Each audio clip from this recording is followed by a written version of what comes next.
Alapin, what's up, Kevin? Hey, Mike, thanks for taking my call. Yeah, what's happening?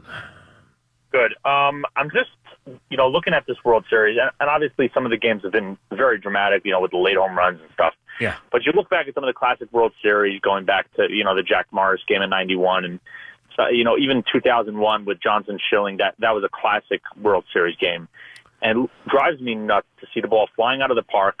These managers running to the bullpens like they think they got something better than what the starters are. So my question is, what do you think Hinch does tonight with Verlander? Do you think he just rides him as long as he can? I don't even think that's a question. Garbage. He has no bullpen. He's got nobody out there he can trust. I think he gives the ball to Verlander, and he says to Verlander, I'm not coming to get you. That you come tell me when you're done. My message to him tonight would be, I'm here, you're there. Let's enjoy the show. Take the ball. Give it back to me when the game's over. I don't trust anyone in that bullpen. I let him go tonight until he can't go anymore. Now, obviously, we know what happens if he gets banged around, but we're not expecting him to get banged around. So he's going to give them whatever he can give them. I'm sure Verlander's sitting in a hotel room right now, having his breakfast and thinking about, listen, I'm sitting here. I've had a great career. I'm on the verge of what could be the game of my life. I've had a great postseason. I've had an incredible run with this team. I've come out here. I've really had one of those, unforgettable postseasons. I've haven't lost in an Astro uniform. He's 4-0 in the postseason this year with a 2.0 ERA. He's 11-5 for his career in the postseason. He goes out there tonight. This guy who has won, almost 200 games as a pitcher and has been a big-time pitcher.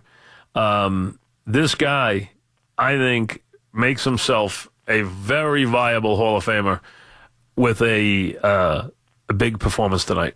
Because, those Yankee games were sick. He was unhittable. Yeah, and he's had a very good career. I mean, let's be honest. He's had a long, distinguished career. He's won. Now, you don't go by 20 wins anymore because nobody gets 20 wins. He's only won 20 once.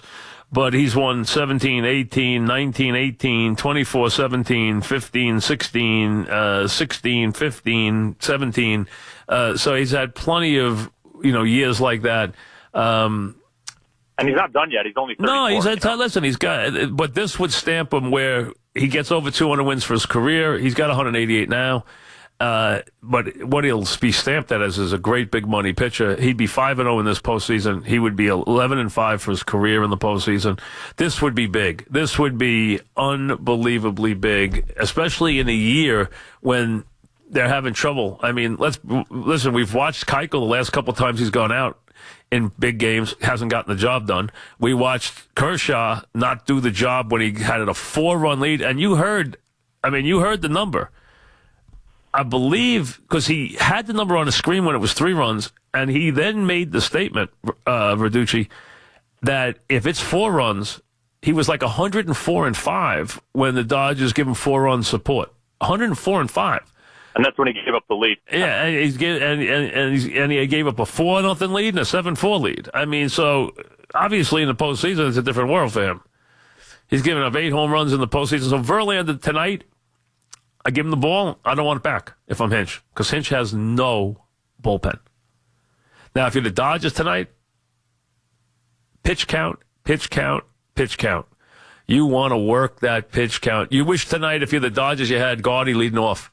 Because Gardy goes up there and, starts the game at one of those 11 pitch at bats, fouls off 3-3-2 pitches, it drives you absolutely crazy.